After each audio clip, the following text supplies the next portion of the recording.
What? It's the top 100. Does it need an intro? Let's get on with it!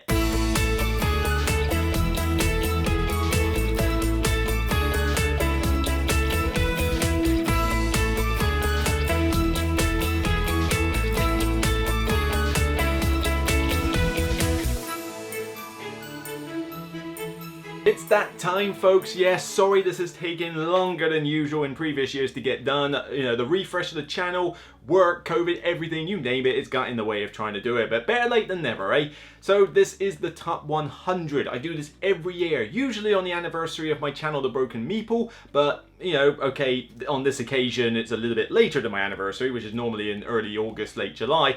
But, oh well, like I said, better late than never. This is where I go through my 100 favourite games of all time, and I've done some polls as to what format I wanted to do this in, but overall I think I'm in agreement with everybody that I'm going to be doing 10 videos where I shall do all of these in stages of 10, but I will go a little bit quicker through these bottom ones because, well, there's only so much, like, shall we say, buzz that these ones get at the bottom end of the top 100, but what I'm going to do is that my top 20 will be 2 separate videos where I will do live streams. I have done, what have I did? I think I ranked about 155 with this session. Basically, I go on to Meeple, who do a website, a ranking engine, and you can rank just about anything you like on there, but you can also do board games by importing your Board Game Geek collection and then ranking them by way of 50-50 choices. It is one of the most hardest things I've ever had to do, because when you get these choices it's like, oh, I know this game is miles better than that one, I'd much prefer it, but then at least 60% of the time you will get moments where it's like,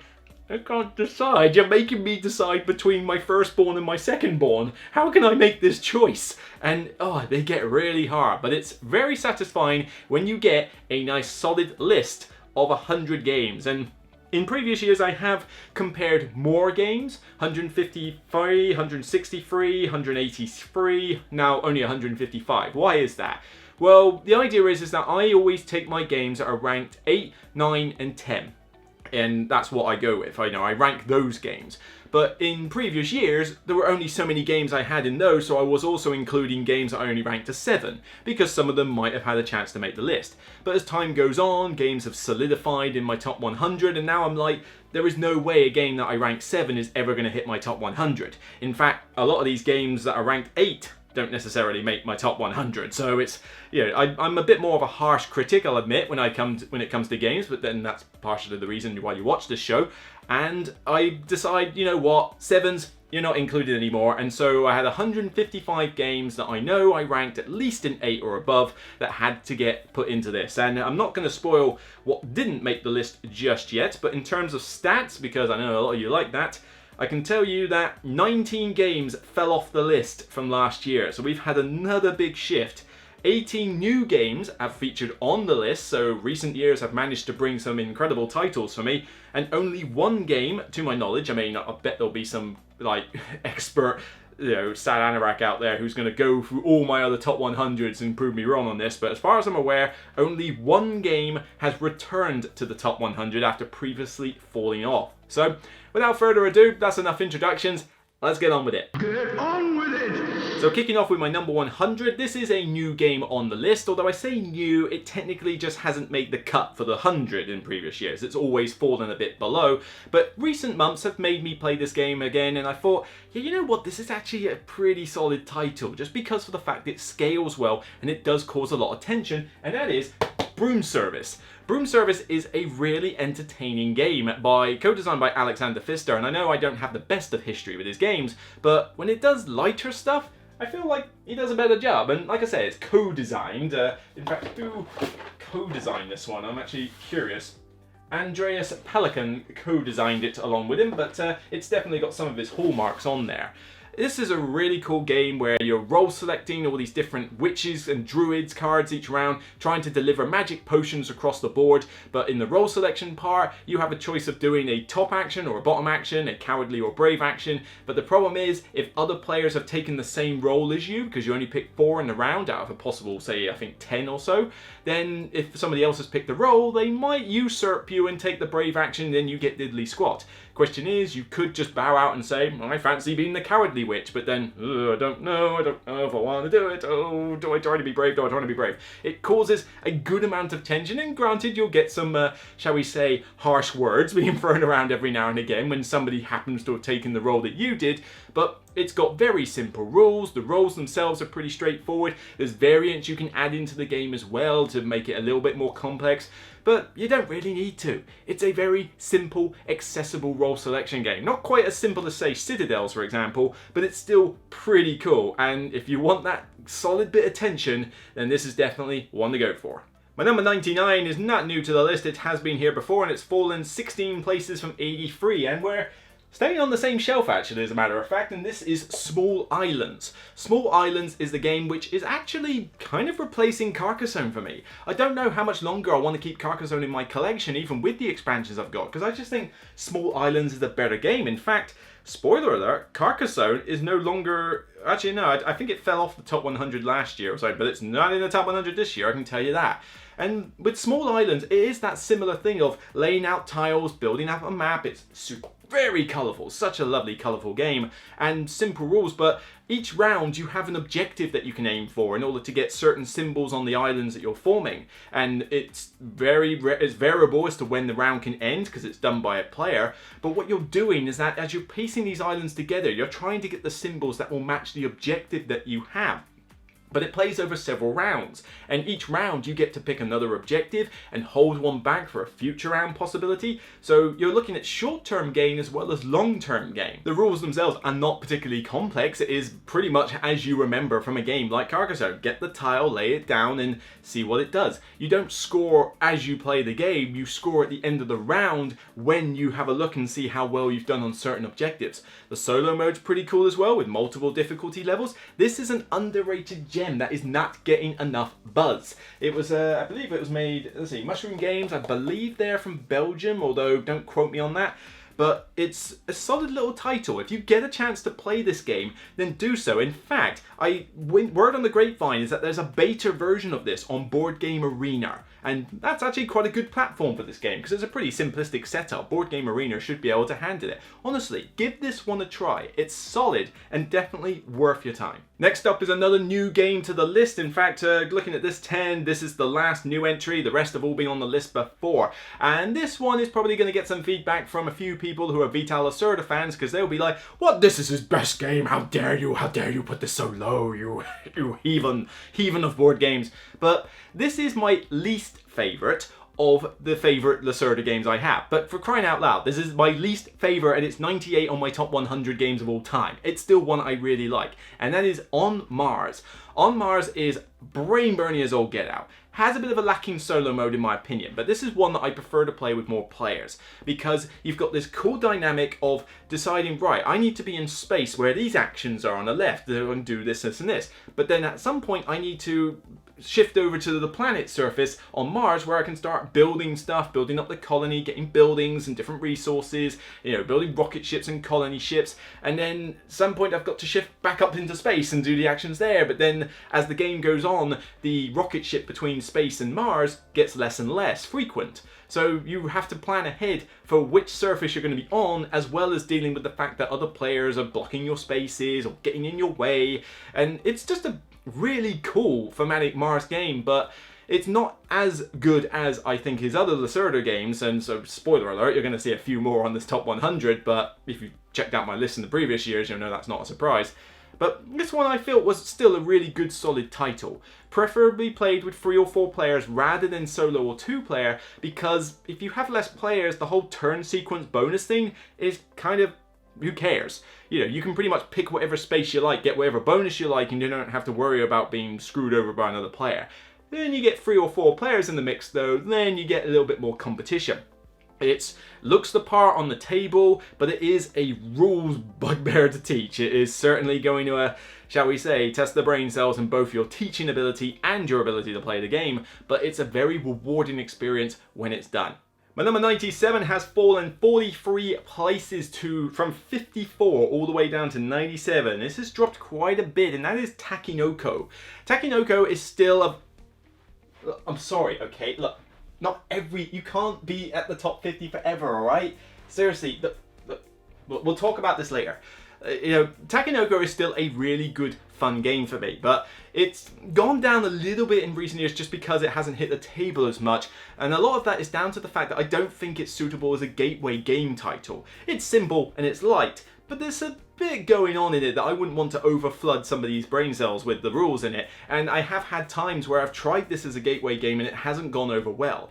But as a next step game and anything else, I still love pulling out this nice, fresh, zen-like game of moving the little panda around, the cute little panda. I'm a sucker for bears and, frustrated gardeners trying to grow the trees all over with the cute little bamboo pieces. And of course, I've got the big solid deluxe version with chibis, which is probably the reason it still stays on the top 100 actually, is that Chibi's expansion does add a nice little bit of extra flavor with the female panda and the kids that you can have for bonuses, as well as the extra tiles.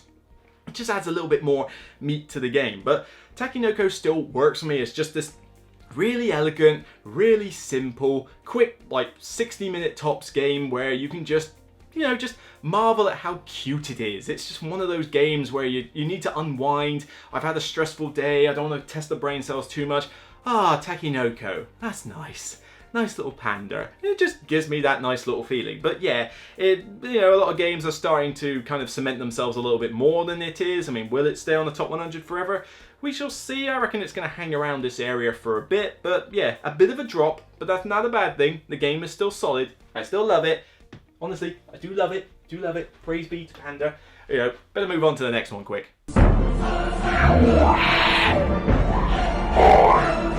My number 96 has actually gone up 3 places, which is kind of, I suppose that's not too shocking. I think it's going to hang around this position or possibly drop in the future, and that is Downforce.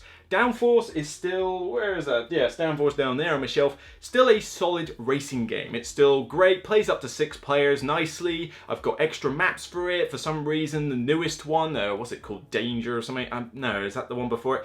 I forget what it's called, maybe called Wild Ride. That newest one with the ramps and other map you can use. For some reason, it's not in the UK. Why? I want my copy. Give me my copy. But the only thing that I'm having with this at the moment, why it can't really progress higher, is that there can be a little bit of a runaway leader issue. If somebody gets miles out in front and everybody bets on him and they just bet on themselves, chances are they're going to win, because it's difficult to get people into the sense that maybe you shouldn't like try and help this guy win just because he's out ahead. Maybe you should actually try more to block him and everything like that. But it's a small gripe because the game is nice and short and nice and simple anyway, and that doesn't always happen. It depends on the map and how people play. And of course, there are some house rules on the internet where you can actually introduce a kind of slightly different system for how it works, and I've yet to try them, but I'll be interested to hear in the comments what you think about that. But that little negative aside, I still really enjoy Downforce. It just basically allows me to do a racing game, and I love racing games. I think it's a good genre that's underrepresented in the board game industry. And, the rules are straight simple. Here's how you bid, here's how you play, ride, go, get your bets at the end, done. Okay, that's a simplistic version, but there really isn't a lot to explain, and a lot of it is just done with those cards. You just hold the cards and just sort of go, okay, that's the one I play. Move the things, and a bit like the old game of a Caesar, you get the ability to block each other, and everyone's shouting and cursing, nicely, language, cursing at each other nicely to get out of my way, or how dare you block me, and it's just a nice little bit of fun for, 45 minutes? I mean, that's pretty much as long as the game should take, and the expansion race tracks that I've used so far have been pretty solid. I love the figure of 8 one, that always causes chaos, and sometimes the broken chasm one's pretty good, but I really want the new expansion with the ramps that you can do and the animals you dodge in one. That sounds amazing! Maybe this will go up in my ratings once I play those maps, but for some reason the UK just doesn't seem to have seen a copy. Why is that? Restoration Games, get on it. My number 95 has dropped 15 places from number 80, I believe, in the past, and that is one of my favorite negotiation games, but an underrated classic, I think. Well, alright, classic's maybe the wrong word, but an underrated game nonetheless, and that is New Angeles. From Fantasy Flight, this is based in the Android Netrunner universe, and essentially you take control of the corpse, and the city's going to pop, whether it's because of thugs, death and disease, or power outages, or the media going crazy, and each of you represent one aspect of the city, the security, the media, etc. But you've all got your own agendas, you've all got your own rivals of who you want to have the most influence over, but then there's also one sort of fundamentalist faction who just wants the city to go to pot, effectively a traitor in a mix. But this is a negotiation game where all the corps try to come up with objectives that they want to do. Like somebody says, if you support my media campaign, then this will happen through the city and we can all benefit from this. But then somebody else comes in and goes, well, hang on a minute, security is a bit more important here. You support my thing, then we can get, enforcers down in this city and really quell those rebels over there. And all of this stuff needs to be done, otherwise you run the risk of the whole city tanking. But it's great to get into that negotiation perspective of all these corps. It's basically, Americans, we hate corporations, and this is basically you playing your worst enemy. But everybody with their own agenda, secret rivals, and just the cool little extra bonuses you can get when you succeed in your objective. So say everybody votes for your particular, shall we say, your movement for that round, then you can get a cool asset which gives you some cool ability, but then people will stop wanting to give you more assets and people can sway votes one way or another. You can do all sorts of cool things in this, but it's represented so well from a thematic perspective. It feels exactly like the Android Netrunner universe, and for someone like me who used to play the LCG, it's great to have this theme that I can latch onto quite well. It's a brain burner. You're talking a 3-hour game here, and you're going to have preferably 6 of you playing, because with 4 and 5 it's still good, but not as good. I wouldn't really play it with 4, you really want to play it with 5, and 6 would be perfect. Have all the corps in there as well as the traitor. But yeah, it's going to be a mission. I mean, I want to take this to my local game club at some point, but it's going to be a head scratcher and it's going to take a while to get through it. But it's a really cool game that when I do get to go to a convention, I do like to bring it along because it's just a solid negotiation game. Not for everybody, it's not going to convince you onto negotiation games if you don't like it, but it's still in my top 100 and holding, reasonably strong, that in the sort of bottom 20, because I do get a kick out of it when I play it. Banana 94 has dropped 12 places, and this is Raja of the Ganges. I think it's a Rajas of the Ganges, I think that's how you pronounce it. This is I suppose a dice placement game in a way, dice worker placement. You effectively have a board with, pretty busy board in fact, with all these different areas that you can go to. You place the dice and it's all about manipulating the various dice that you have. You've got all these different color dice and they're held on this board by this effectively was it Gishnu or something? I forget the name, but essentially like the whole god thing. And on this board, you're using these dice to build up your province in front of you, which is kind of like a Carcassonne style mini game of building up and putting out tiles with streets and markets on it. Other actions will then allow you to gain money or victory points from those said tiles. And then there's other actions where you can trade in dice for different color dice and move up a river track in order to get cool bonuses. It feels rewarding as you play it. But the one little quirk I love with this game, and no other game really does this, is that the victory condition is not just simply I have 20 victory points I win, or I have the most I win. You've got 2 tracks that go around the outside. One is money and one is fame, or victory points basically, but fame points. And the idea is that you don't end the game and someone doesn't win it until they get their 2 markers. Try and put this down for a second. Imagine there's the fame and there's the money. They go up and down as you get them. As soon as they meet at whatever point around the board, as soon as they cross paths, that's the winner of the game. But you could do that by going heavy on fame, low on money, or heavy on money, low on fame. Now granted, you tend to meet somewhere in the middle more often, and I will definitely say it's easier to do heavy money than it is heavy fame, because you need money to do quite a lot of things in this game. But still, I like the idea that it feels a bit like a race, but you don't always necessarily know who's going to win said race, because somebody could suddenly close the gap quicker than you realise, and it's like, oh, I better do this. But it's a good quality production, it's got big chunky dice. I love the idea of having multiple dice with multiple colours, and I've got to think, well hang on, I need the green for this. I can go there, get some purple. If I get this bonus, I can get some more money points that way. It's an entertaining little Euro game, and it didn't really get a lot of buzz until about a year or so after its release. But it's starting to get a little bit of extra, shall we say, credit now. People are starting to realise its existence, and deservedly so. It's a neat little Euro. My number 93 has gone down 20 places, from 73 down to here. Hasn't had as much plays as the other one that's similar to this, and probably not far along after this actually, but I still enjoy this very colourful title from Days of Wonder. Days of Wonder have now started to do a few more thinky games as well as their lightweight stuff, and the most popular one is not this one. It's kind of their second most popular out of the heavy stuff, but not a lot of people necessarily gravitate towards it, and that is Yamatai. Yamatai is really colourful. Look gorgeous. I mean, the box cover alone is enough to make me cry. It's that gorgeous. The rest of the production is really good as well, with coloured wooden ships, cool tiles, a gorgeous looking map, tiles for the various people that you can hire for victory points and abilities. It looks stellar, just like pretty much everything Days of Wonder produces. But with this one, it's definitely not the most thematic game I've ever played, but it's just really interesting little mechanics. You've got to move the ships around, well, not move, you've got to place ships in between all the little islands in this big archipelago and try and go to the different islands, build buildings, grab characters, collect little tokens to gain bonuses.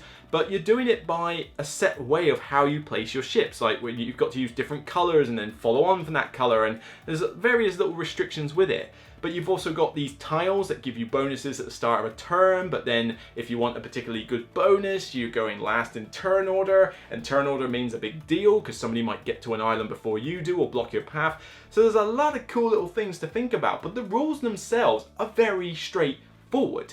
The player board pretty much tells you all the rules, and there's not a lot of rules in this game. It's one of those great things where it feels like it's low complexity but high def. And it is high def. You need to think about what you're doing. This is not autopilot. But this one doesn't seem to get as much buzz as, say, the other one in this line, but also I think people just sort of kind of left it by the wayside or didn't gravitate to it as much. I mean, granted, the whole idea with placing ships in weird colours and stuff kind of feels a bit odd thematically, but it doesn't make any thematic sense. But it's just a neat Eurogame. I really enjoy it. It's definitely going to stay on the top 100, I think, for a bit, probably hanging around the bottom 10. I can't see it falling off anytime soon, and that is Yamatai. My number 92 is my physical choice for Through the Ages. Now, don't shoot me on this one, okay, people? I like Through the Ages. It's an 8 out of 10. I think it's a great game, but I will only play it in its digital form. I refuse to play it in the physical form because it just takes far too long. There's too much fiddly bookkeeping, as well as the fact that you're talking a 2.5+ hour game length time for 2 players even. Lord knows what it's like with more. And yes, I know some of you out there can play it in a quick time, but you're the exception, not the general rule here. Most people playing this game take a long time to play it, hence the app has pretty much destroyed the physical version. But I will choose Nations over Through the Ages because I like the extra quirks it brings, not to mention I can get it done within a game night. This one allows you to not only buy cards in order to level up your civilization, but you also have the workers that you put on the various buildings to determine how much resources you're getting. So it's not just a case of, oh, I've built 3 mines and then they just continuously produce. No, it's a case of, I've got a mine, but how many workers am I going to put on it? Maybe I should put a bit more on it this turn, get some more stone, or maybe I can afford to shift them around a little bit. And you can do cool stuff, and there's a lot of different buildings and provinces and advisors to pick from. And as I say, it's very much a different, less good-looking version, I'll admit, than Through the Ages. But I also particularly love the idea that war does not distinguish the whole game. Through the Ages is heavily dominated by the war aspect of it. You try to get through the Ages by not doing war at all, you're putting yourself in a hard position. Not to say it's impossible, but you're putting yourself in a harder position. Here though, I could ignore war the entire game and I'll be fine, because of stability. Somebody else could be really power hungry and go for mass wars, and yes, you'll probably get hurt by the wars. But if your stability's really high, you mitigate a ton of the losses. So I can be like, yeah, go on, go to war. Our economy is stable, I'm fine. Come at me, bro. And I'll still be in a good state. But I also really love the variety with the factions. You can have a different civilization, Greece, China, Italians, that sort of thing, Vikings even now. And with the expansion, including Vikings, you can get so many different factions. You can have America, the Aztecs, the Mongolians I think are even in there. I think even the Huns are in there, I'm not entirely sure. But there's so many different civilizations you can play, all with different boards, completely different player boards, different layouts, different restrictions, different abilities, different starting resources. The variety in this game is now through the roof with the Dynasties expansion. I think it was, yeah, Dynasties, that's what it was called. And with that expansion included, I still really love Nations. Doesn't get a lot of plays, I must admit. It's a bit of a hefty one to teach and it's a heavy game, but the more I talk about it, the more I want it out. Yeah, I really want to get this to the table at some point. I mean, this is one that could seriously do with a 2nd edition facelift. If this looked as good as Through the Ages, but had these rules, this could be like top 50 of my top 100 easily, with a decent component quality to go with the decent gameplay. But still holding strong, Nations 92. And finally, my 91 has dropped 12 places from 79, and that's mainly just because it hasn't got played as much recently, and there's a good reason for that.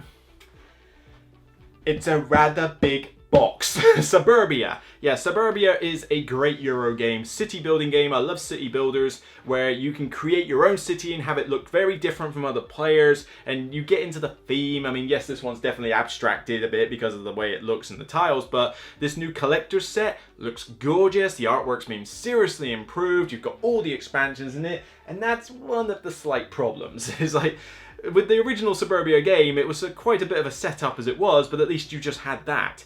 Then they brought out expansion after expansion, and granted, the expansion with the borders that you can put is brilliant. I love it. I forget what it was called, but 5-star? No, that was a different one. I forget what it was called, but Suburbia Inc., I think it was. Yeah, you basically had border tiles, and it allowed you to build your city in all sorts of weird ways.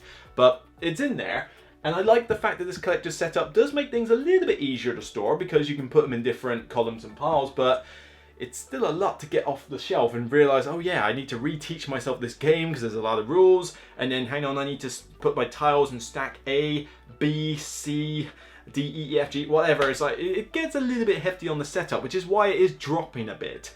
But I still love the game when it gets played. I feel like I don't want to be the one to teach this game. I want to be the one that plays it and be taught.